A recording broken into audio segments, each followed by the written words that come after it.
Demons were traditionally supposed to have a kind of body.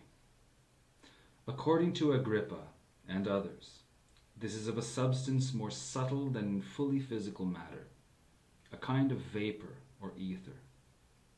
This body, while freer and less imprisoned by physical boundaries than ours, is still limited by time and space, although in a different way. For example, many demons are adept at seeing the future, but so are many people.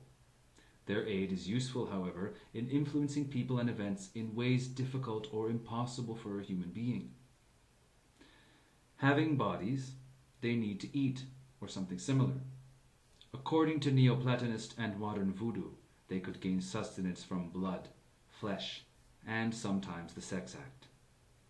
All of this we regard as rank superstition, but anyone who has been in a house plagued by a poltergeist knows that something is moving those objects and responds in an intelligent way. This at least implies a mind linked with a body of some kind.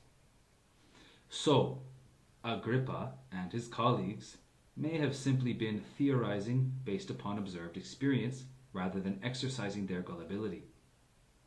Incidentally, those of you interested in the subject at all may object that poltergeists are explained by the subconscious violence of disturbed adolescents. Well, there were no children in the haunted house that was observed by S. Jason Black. Further, both video and audio recordings of poltergeist phenomenon have been made by machines left running when there were no people present at all.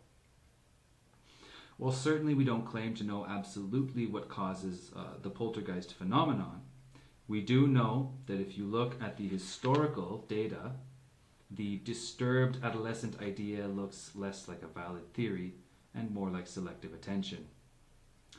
But not always. After all, if we have many of the same capacities as the alleged spirits, we must occasionally use them. The cultural relationship with demons has varied widely. For many, there is simple disbelief.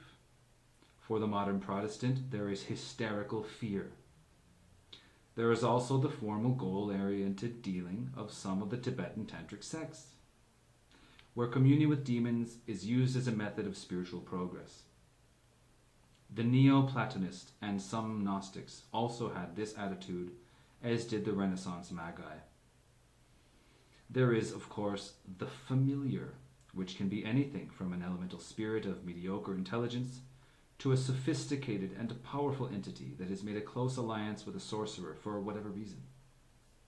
So-called demon worship is the treating of a particularly powerful and high-ranking spirit as a kind of demigod, giving it adoration and offering on a regular basis in return for service or out of fear.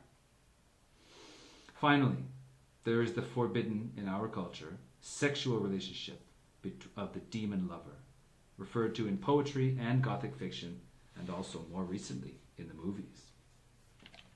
This kind of phenomenon is experienced more often in the modern world than most people realize.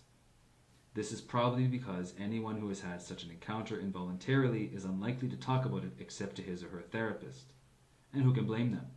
In previous centuries, such an admission could be the first step towards the stake.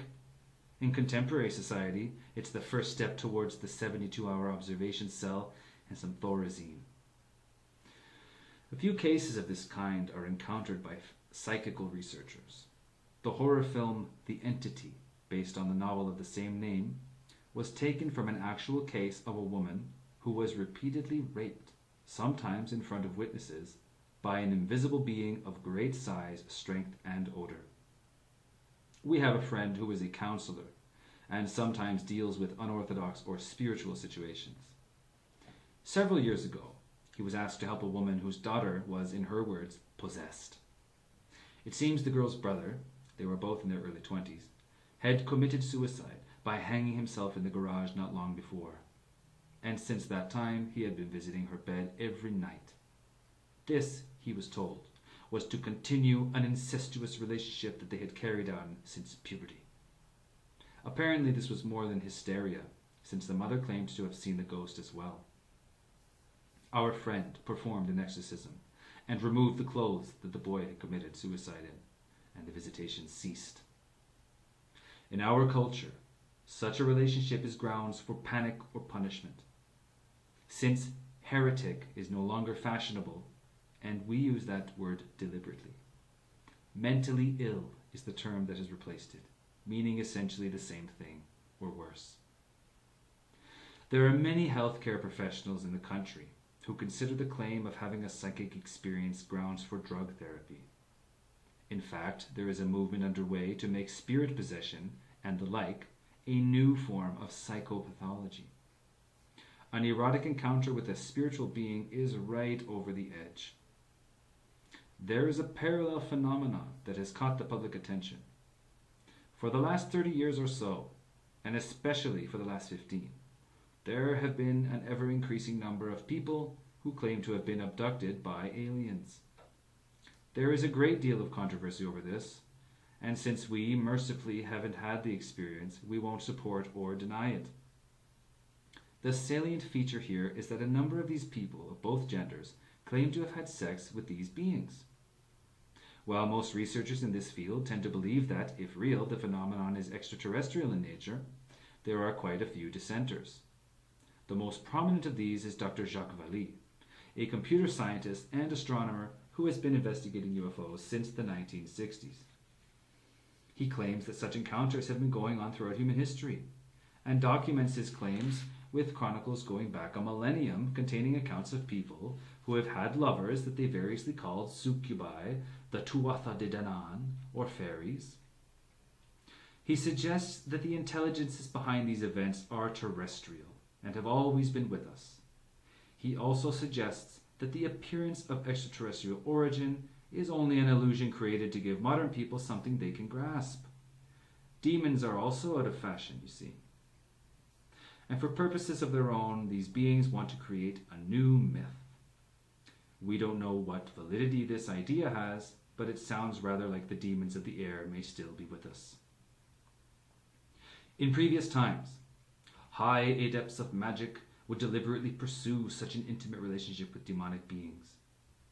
The Dakinis of Tantric theology are nothing less than demons, although once again, Western translators tend to interpret them as gods. These Dakinis have an important place in the history of Tantra, particularly in Tibet. According to legend, Padmasambhava, the Indian prince who brought Tantra to Tibet in the 8th century, received his initiation from a demoness as he lay with her in a sexual embrace. This event was alleged to have occurred in a cremation ground, a not unromantic setting from the Tantric point of view.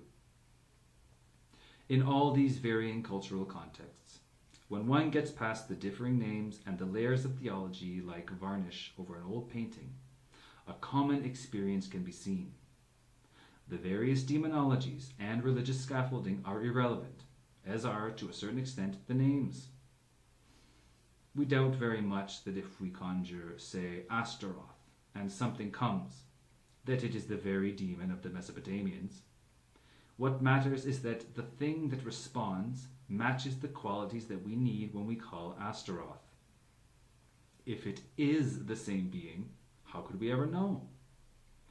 The names and sigils are important as tools for contact with, as Aleister Crowley said, another. The paramount utility of names and sigils is as a beacon to this hidden world from which magic draws its power. This is why traditional forms are important and still useful, not because the standing armies of hell literally exist, though you may believe that they do, but because when certain signs are made and certain actions performed, it is understood by another what you are calling and how it or they should respond.